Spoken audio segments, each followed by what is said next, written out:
Exercise 5.3. Question 1. Identify in which of the following tables do the variables vary inversely?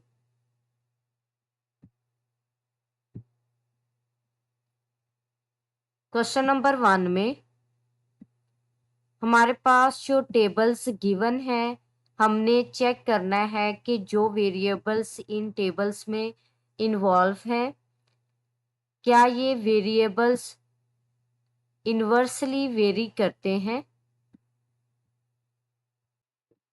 First of all, I discuss about inverse variation.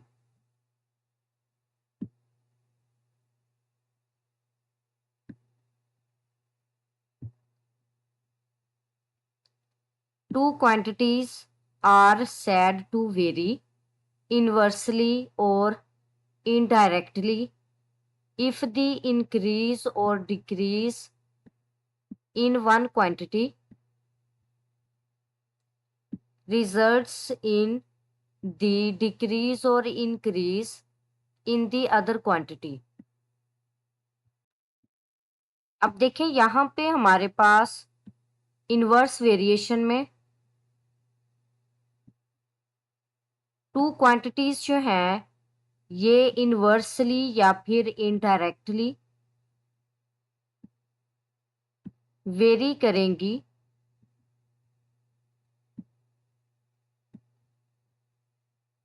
अगर एक quantity के increase करने से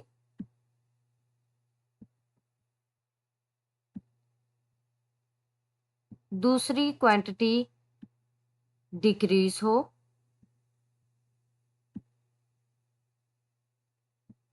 या एक quantity के decrease करने से दूसरी क्वांटिटी इंक्रीज हो. यानी अगर एक क्वांटिटी के इंक्रीज करने से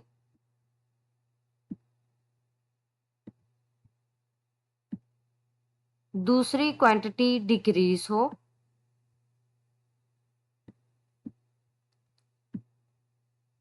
या फिर एक क्वांटिटी के डिक्रीज करने से दूसरी क्वांटिटी इंक्रीज हो,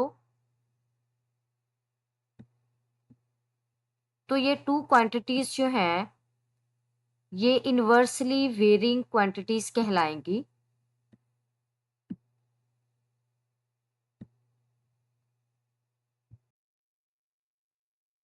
फॉर एग्जाम्पल,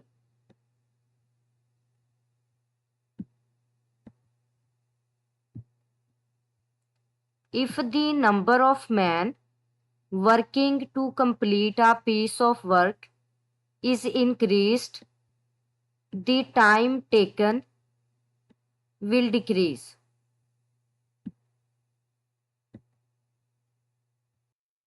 यानी अगर किसी काम को करने के लिए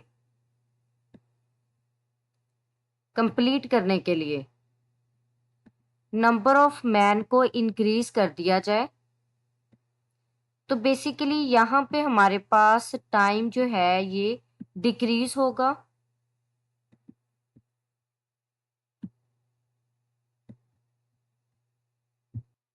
यानी अगर काम को कंप्लीट करने के लिए नंबर ऑफ मैन को इंक्रीज कर दिया जाए तो कम टाइम में जो है वो वर्क कंप्लीट होगा.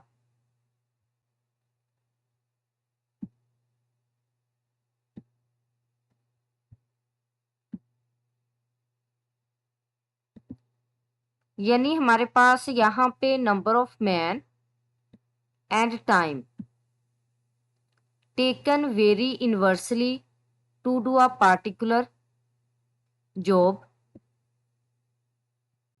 यानी अगर हमारे पास एक क्वांटिटी को इंक्रीज करने से दूसरी क्वांटिटी डिक्रीज हो या फिर एक क्वांटिटी को डिक्रीज करने से दूसरी क्वांटिटी इंक्रीज हो तो बेसिकली ये टू क्वांटिटीज जो हैं ये इन्वर्सली वेरी क्वांटिटीज कहलाएंगी. यानी ये दोनों क्वांटिटीज हमारे पास इन्वर्सली वेरी करेंगी. रिजल्ट,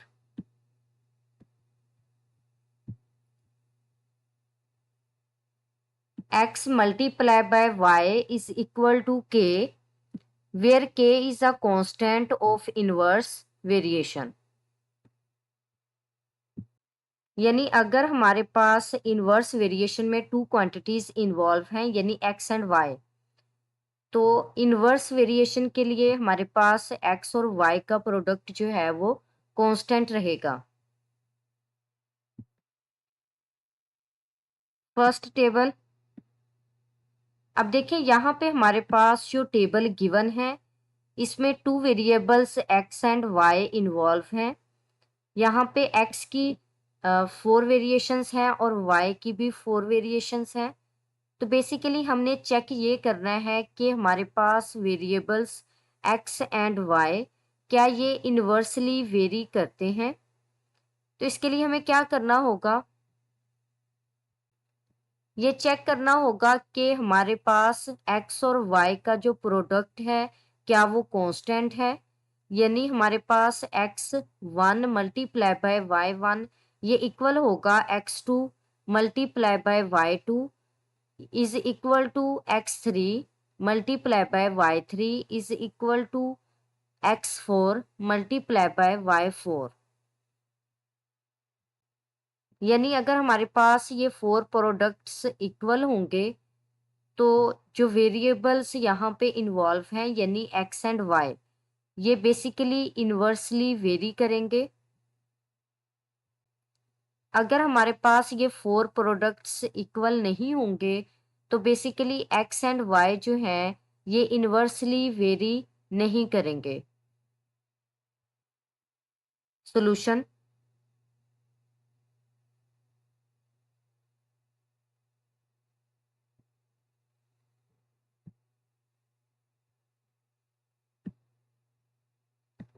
अब देखिए यहाँ पे ये चेक करने के लिए कि हमारे पास जो वेरिएबल्स इन्वॉल्व हैं क्या ये इन्वर्सली वेरी करते हैं.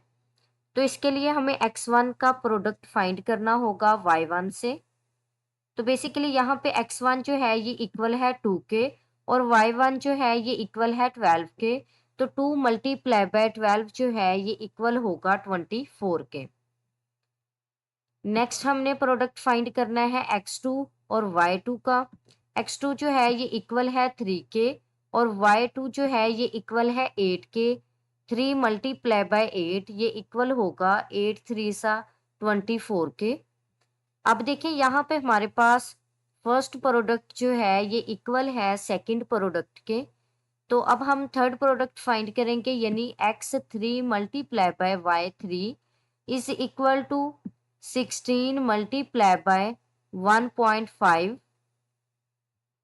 अब देखिए यहाँ पे हमने 16 को मल्टीप्लाई करना है 1.5 से. तो 5 6 सा 30, 0 लगाएंगे 3 कैरी, 5 1 सा 5 प्लस 3 ये इक्वल होगा 8 के. नेक्स्ट हम 1 से मल्टीप्लाई करेंगे 6 1 सा 6, 1 को 1 से मल्टीप्लाई करेंगे तो ये इक्वल होगा 1 के. अब हम इन्हें ऐड करेंगे, 0 को एज इट इज ही राइट कर देंगे. 8 प्लस 6 जो है ये इक्वल होगा 14 के. 4 लगाएंगे 1 कैरी, 1 प्लस 1 जो है ये इक्वल होगा 2 के. अब देखिए यहाँ पे डेसिमल पॉइंट के बाद सिंगल डिजिट है तो यहाँ पे भी डेसिमल पॉइंट के बाद सिंगल डिजिट होगा. तो अब देखिए डेसिमल पॉइंट के बाद हमारे पास कोई भी नॉन जीरो डिजिट नहीं है, जस्ट जीरो है. हम जीरो को भी इग्नोर कर देंगे और डेसिमल पॉइंट को भी इग्नोर कर देंगे. तो देखिए यहाँ पे भी हमारे पास जो रिजल्ट बना है ये इक्वल है 24 के. यानी थर्ड प्रोडक्ट जो है वो भी इक्वल है 24 के. अब यहाँ पे हमने फोर्थ प्रोडक्ट फाइंड करना है x4 multiply by y4. x4 जो है ये इक्वल है 32 के और y4 जो है ये इक्वल है 0.75 के. जब यहाँ पे 0.75 को मल्टीप्लाई करेंगे 32 से तो ये इक्वल होगा 24.00 के. अब देखिए यहाँ पे डेसिमल पॉइंट के बाद 2 डिजिट्स हैं तो फाइनल रिजल्ट में भी डेसिमल पॉइंट के बाद 2 ही डिजिट्स होंगे. तो अब देखिए यहाँ पे हमारे पास डेसिमल पॉइंट के बाद नॉन जीरो डिजिट्स हैं और यहाँ पे अगर नॉन जीरो डिजिट्स नहीं है, जस्ट जीरोस हैं. अगर नॉन जीरो डिजिट्स नहीं है यहाँ पे, तो फिर हम ज़ीरोज़ को और डेसिमल पॉइंट को क्या कर देंगे, इग्नोर कर देंगे। तो यहाँ से हमारे पास जो रिज़ल्ट बना है ये इक्वल है 24 के। तो देखिए यहाँ पे हमारे पास जो 4 प्रोडक्ट्स का आंसर है वो इक्वल है 24 के। तो देखिए यहाँ पे हमारे पास x1 multiply by y1 is equal to x2 multiply by y2 is equal to x3 multiply by y3 is equal to x4 multiply by y4 is equal to 24। तो देखिए यहाँ पे x और y का जो प्रोडक्ट है वो एक कांस्टेंट क्वांटिटी के इक्वल है, यानी कांस्टेंट है 24 के इक्वल है। बेसिकली जब हम डायरेक्ट वेरिएशन को डिस्कस कर रहे थे तो वहाँ पे हमने रेशियो फाइंड आउट की थी x की y से। तो यहाँ पे बेसिकली हम प्रोडक्ट फाइंड कर रहे हैं x और y का। तो अब देखिए यहाँ पे हमारे पास जस्ट 4 क्वांटिटीज थी, तो यहाँ पे 4 प्रोडक्ट्स जो हैं ये इक्वल है और ये इक्वल है 24 के। तो x and y very inversely. तो अगर हमारे पास x और y का प्रोडक्ट जो है वो k के इक्वल है, यानी 24 के इक्वल है, तो यहाँ पे हमारे पास x और y जो है ये इनवर्सली वेरी करेंगे।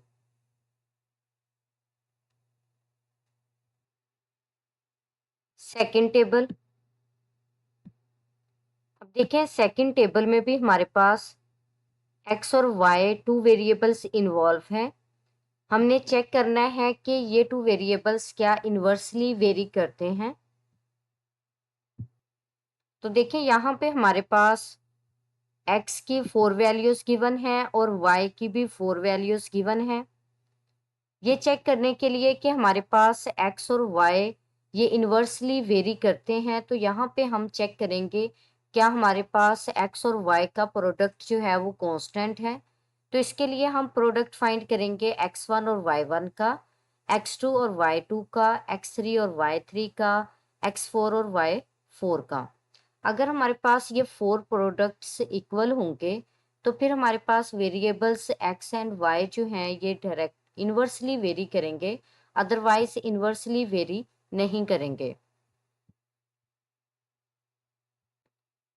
सॉल्यूशन, अब देखिए यहाँ पे हमने प्रोडक्ट फाइंड करना है x1 और y1 का। तो x1 जो है ये इक्वल है 70 के और y1 जो है ये इक्वल है 4 के। तो 70 को अगर हम 4 से मल्टीप्लाई करते हैं तो 7 4 सा 28, तो 74 सा 280। नेक्स्ट हमने प्रोडक्ट फाइंड करना है x2 और y2 का। x2 जो है ये इक्वल है 52.5 के और y2 जो है ये इक्वल है 3 के। यहाँ पे जब हम 52.5 को 3 से मल्टीप्लाई करेंगे तो यहाँ पे रिजल्ट बनेगा 157.5 के इक्वल। तो देखिए यहाँ पे हमारे पास जो फर्स्ट प्रोडक्ट है ये सेकंड प्रोडक्ट के इक्वल नहीं है। So x1 y1 not equal to x2 y2। तो अगर हमारे पास यहाँ पे फर्स्ट टू प्रोडक्ट्स इक्वल नहीं है तो नेक्स्ट हम फाइंड आउट नहीं करेंगे, यहीं से जो है वो रिजल्ट को ऑब्टेन कर लेंगे, यानी variables x and y do not very inversely.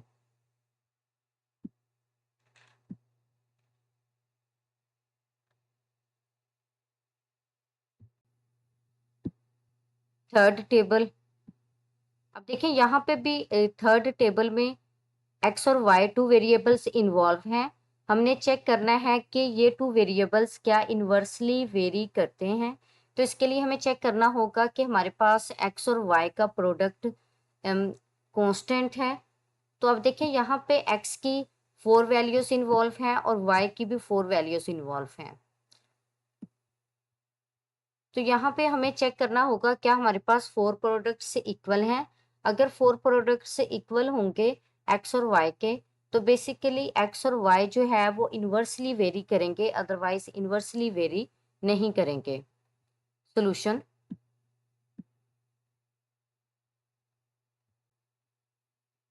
अब देखिए यहाँ पे product of x and y यानी x1 एंड y1। तो यहाँ पे x1 जो है ये इक्वल है 14 के और y1 जो है ये इक्वल है 500 के। तो अगर हम 14 को 500 से मल्टीप्लाई करते हैं तो ये इक्वल होगा 7000 के, यानी 14 5 सा 70, और यहाँ पे 500 से मल्टीप्लाई करेंगे तो 2 zeros जो हैं वो वंस और टेंस प्लेस पे लगाए जाएंगे, तो यहाँ पे नंबर बनेगा 7000। अब नेक्स्ट में हमने सेकंड प्रोडक्ट फाइंड करना है। यहाँ पे सेकंड प्रोडक्ट जो है ये इक्वल होगा x2 y2 के।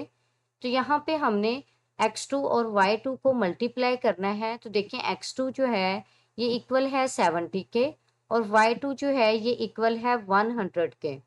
तो यहाँ पे हमने 70 को 100 से मल्टीप्लाई करना है।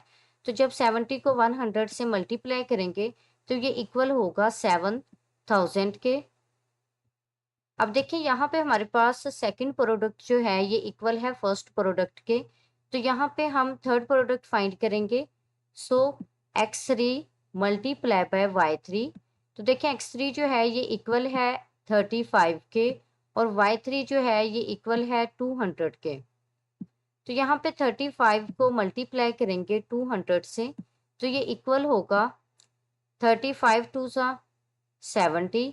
और देखें यहाँ पे हमारे पास वंस और टेंस प्लेस पे 2 zeros हैं, तो यहाँ पे भी वंस और टेंस प्लेस पे zeros लगाएंगे तो ये इक्वल होगा 7000 के। अब देखिए यहाँ पे हमारे पास बेसिकली 3 प्रोडक्ट्स इक्वल हैं। अब हम फोर्थ प्रोडक्ट फाइंड करेंगे, यानी x4 मल्टीप्लाई बाय y4।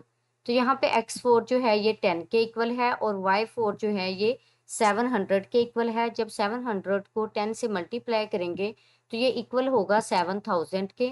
तो देखें यहाँ पे हमारे पास x1 y1, x2 y2 का प्रोडक्ट और x3 y3 का प्रोडक्ट, x4 y4 का प्रोडक्ट ये इक्वल है और ये इक्वल है 7000 के। तो देखिए यहाँ पे हमारे पास x और y ये दोनों वेरिएबल्स इन्वर्सली वेरी करते हैं, क्योंकि यहाँ पे x और y का जो प्रोडक्ट है वो कांस्टेंट है। So variables x and y vary inversely. Question 2,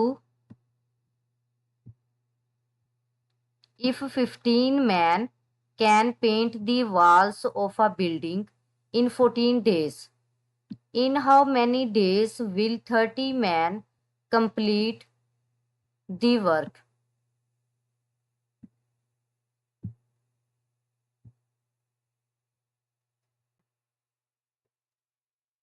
अब देखिए यहाँ पे क्वेश्चन नंबर 2 में हमारे पास 15 मैन हैं जो कि 14 डेज में बिल्डिंग की वॉल्स को पेंट करते हैं।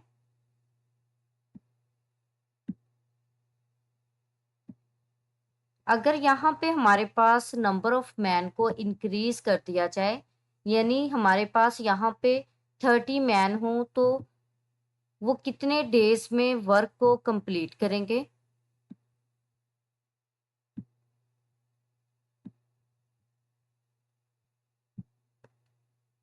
अब देखिए यहाँ पे हमारे पास फर्स्ट पार्ट में नंबर ऑफ मैन हैं जो कि इक्वल हैं 15 के और नंबर ऑफ डेज हैं जो कि इक्वल हैं 14 डेज के।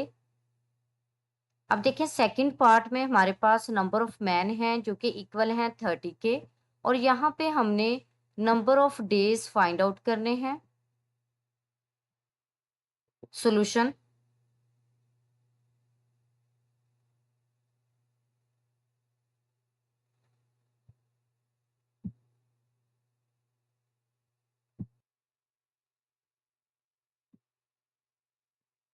अब देखें यहाँ पे फर्स्ट पार्ट में हमारे पास जो नंबर ऑफ मैन है ये इक्वल हैं 15 के और सेकंड पार्ट में नंबर ऑफ मैन जो हैं ये इक्वल हैं 30 के।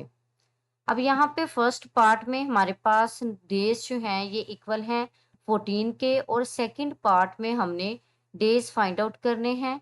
और जो क्वांटिटी हमें फाइंड करनी हो तो उसमें हम डायरेक्ट वेरिएशन लेते हैं, यानी एरो की डायरेक्शन अपवर्ड लेते हैं।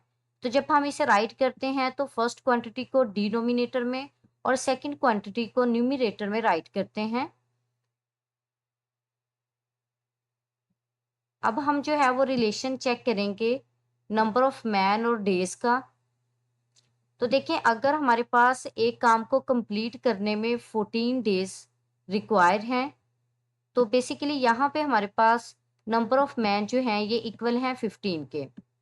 अगर हम नंबर ऑफ मैन को इंक्रीज करते हैं तो बेसिकली हमारे पास डेज जो हैं ये डिक्रीज होंगे। यानी अगर काम करने वाले वर्कर्स की तादाद को हम इंक्रीज कर देंगे तो बेसिकली यहाँ पे कम दिनों में काम जो है वो कंप्लीट हो जाएगा। यानी नंबर ऑफ मैन को इंक्रीज करने से यहाँ पे डेज बेसिकली डिक्रीज हुए हैं। अब देखिए, यहाँ पे अगर हमारे पास एक काम को करने के लिए वर्कर्स जो हैं वो हैं 10 वर्कर्स जो हैं वो एक काम को 10 डेज में कंप्लीट करते हैं। अगर हम नंबर ऑफ वर्कर्स को इंक्रीज कर देंगे तो बेसिकली वही टास्क जो है वो कम डेज में कंप्लीट हो जाएगा। यानी यहाँ पे नंबर ऑफ मैन को इंक्रीज करने से नंबर ऑफ डेज जो हैं ये डिक्रीज हुए हैं। तो बेसिकली ये हमारे पास फिर क्या होगा, इन्वर्स वेरिएशन होगी, जिसमें एरो की डायरेक्शन जो है वो हम डाउनवर्ड लेंगे। तो जब हम इसे राइट करेंगे तो बेसिकली फर्स्ट क्वांटिटी को न्यूमरेटर में और सेकंड क्वांटिटी को डिनोमिनेटर में राइट करेंगे। तो यहाँ पे बेसिकली हमने एक्स फाइंड आउट करना है। तो अब 14 इक्वल की लेफ्ट साइड में डिवीजन में है, जब हम इसे इक्वल इक्वल के राइट साइड में लेके जाएंगे तो बेसिकली ये क्वांटिटी से मल्टीप्लाई होगा। तो देखिए, यहाँ पे अगर हम कट करते हैं तो 15 वन सा 15 एंड 15 टू सा 30। यानी यहाँ पे हमने 15 के टेबल पे कट किया है, यानी न्यूमरेटर से डिनोमिनेटर को कट किया है। तो यहाँ पे हमारे पास जो रिजल्ट बना है ये इक्वल है 1/2 के। अब यहाँ पे हमने 14 को डिवाइड करना है 2 पे। तो देखें, 2 वन सा 2 एंड 2 7 सा 14।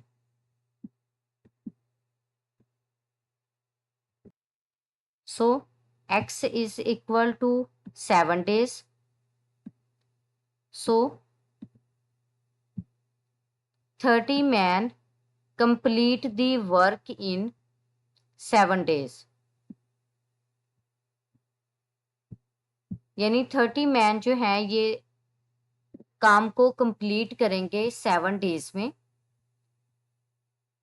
यानी अगर हमारे पास यहाँ पे 15 मैन थे जिन्होंने काम को कंप्लीट किया था 14 डेज में, तो यहाँ पे हमने नंबर ऑफ मैन को इंक्रीज किया है, यानी 2 टाइम्स जो है वो,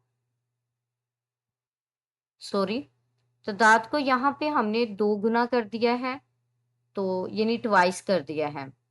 तो यहाँ पे बेसिकली नंबर ऑफ डेज जो है ये हाफ हो गए हैं। यानी पहले हमारे पास नंबर ऑफ डेज जो है ये 14 थे, अब नंबर ऑफ डेज जो है ये हमारे पास 7 है। So 30 men complete the work in 7 days. Question 3. 12 girls can finish a piece of work in 6 days. 8 girls can do the same work in how many days? Question number 3 में basically है कि 12 girls जो हैं ये एक काम को complete करती हैं 6 डेज में। अगर यहाँ पे हमारे पास नंबर ऑफ गर्ल्स डिक्रीज हो जाए, यानी 8 गर्ल्स हों, तो वो सेम काम को कितने डेज में कंप्लीट करेंगी?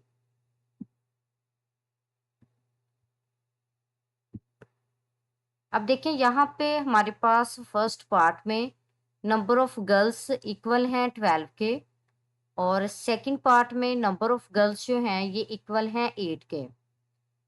फर्स्ट पार्ट में नंबर ऑफ डेज जो हैं ये इक्वल हैं 6 के, और सेकंड पार्ट में हमने number of days find out करने हैं।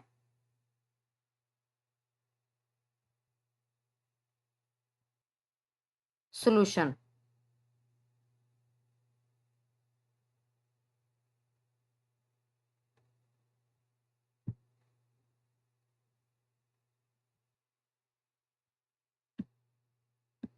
अब देखिए यहाँ पे हमारे पास फर्स्ट पार्ट में जो नंबर ऑफ गर्ल्स हैं ये इक्वल हैं 12 के, और सेकंड पार्ट में हमारे पास नंबर ऑफ गर्ल्स जो हैं ये इक्वल हैं 8 के, और फर्स्ट पार्ट में हमारे पास जो नंबर ऑफ डेज हैं ये इक्वल हैं 6 के, और सेकंड पार्ट में हमने number of days find out करने हैं। तो बेसिकली जो क्वांटिटी हमें फाइंड करनी हो तो वो डायरेक्ट वेरिएशन में होगी, यानी उसमें हम एरो की डायरेक्शन अपवर्ड लेंगे, और जब हम उसे राइट करेंगे तो बेसिकली फर्स्ट क्वांटिटी को डिनोमिनेटर में और सेकंड क्वांटिटी को न्यूमरेटर में राइट करेंगे, यानी फर्स्ट को डिनोमिनेटर में और सेकंड को न्यूमरेटर में राइट करेंगे। तो अब हम गर्ल्स का रिलेशन चेक करेंगे डेज से। तो अब देखें अगर हमारे पास 12 डेज जो 12 गर्ल्स जो हैं ये एक टास्क को कंप्लीट करती हैं 6 डेज में। तो यहाँ पे अगर हम नंबर ऑफ गर्ल्स को जो है वो डिक्रीज कर देंगे तो बेसिकली उसी काम को परफॉर्म करने के लिए हमें यहाँ पे ज़्यादा दिन जो है वो दरकार होंगे, यानी यहाँ पे हमारे पास नंबर ऑफ डेज जो हैं वो इंक्रीज होंगे। यानी यहाँ पे हमने नंबर ऑफ गर्ल्स को जो है वो क्या किया है, डिक्रीज किया है, तो यहाँ पे नंबर ऑफ डेज जो है ये क्या होंगे, इंक्रीज होंगे। यानी काम को करने के लिए हमारे पास जितने कम लोग होंगे उतने ही उस काम को ज्यादा दिन लगेंगे। तो ये हमारे पास एक इनवर्स वेरिएशन है, इसको रिप्रेजेंट करने के लिए हम एरो की डायरेक्शन डाउनवर्ड लगाएंगे। तो बेसिकली यहाँ से हमारे पास जो इनवर्स वेरिएशन में क्वांटिटीज हैं उसमें फर्स्ट क्वांटिटी को न्यूमरेटर में और सेकंड क्वांटिटी को डिनोमिनेटर में ही राइट करेंगे। तो यहाँ पे x/6 जो है ये इक्वल है 12/8 के। अगर हम 12 और 8 यानी न्यूमरेटर और डिनोमिनेटर को एक ही टेबल पे कट करते हैं तो बेसिकली यहाँ पे 4 के टेबल पे अगर हम कट करते हैं तो 4 2 8 एंड 4 3 12। तो यहाँ से हमारे पास x/6 जो है ये इक्वल है 3/2 के। तो 6 जो है वो इक्वल की लेफ्ट साइड में डिवीजन में है, जब हम इसे इक्वल की राइट साइड में लेके जाएंगे तो ये बेसिकली 3/2 से मल्टीप्लाई होगा। तो अभी भी यहाँ पे हम न्यूमरेटर से डिनोमिनेटर से न्यूमरेटर को कट कर सकते हैं, 2 1 2 एंड 3 2 6। तो यहाँ पे अब हम न्यूमरेटर को न्यूमरेटर से मल्टीप्लाई करेंगे।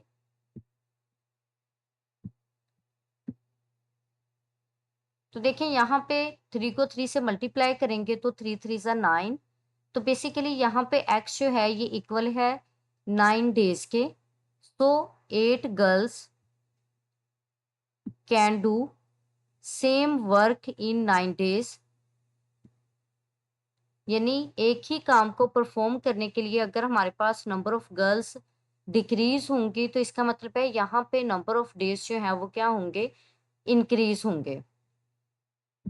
तो देखिए यहाँ पे फर्स्ट पार्ट में हमारे पास नंबर ऑफ गर्ल्स जो हैं ये इक्वल हैं 12 के, और नंबर ऑफ डेज जो हैं ये इक्वल हैं 6 के, और सेकंड पार्ट में हमारे पास नंबर ऑफ गर्ल्स डिक्रीज हुई हैं तो यहाँ पे नंबर ऑफ डेज जो हैं ये इंक्रीज होंगे, यानी नंबर ऑफ डेज जो हैं ये इक्वल हैं 9 के।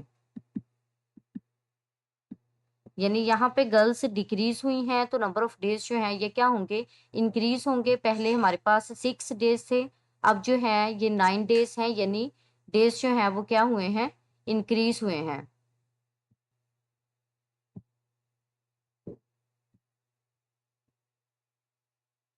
बेसिकली यहाँ पे इनवर्स वेरिएशन में अगर एक क्वांटिटी इंक्रीज होगी तो दूसरी क्वांटिटी जो है वो डिक्रीज होगी, और अगर हमारे पास फर्स्ट क्वांटिटी जो है वो डिक्रीज होगी तो सेकंड क्वांटिटी जो है वो क्या होगी, इंक्रीज होगी।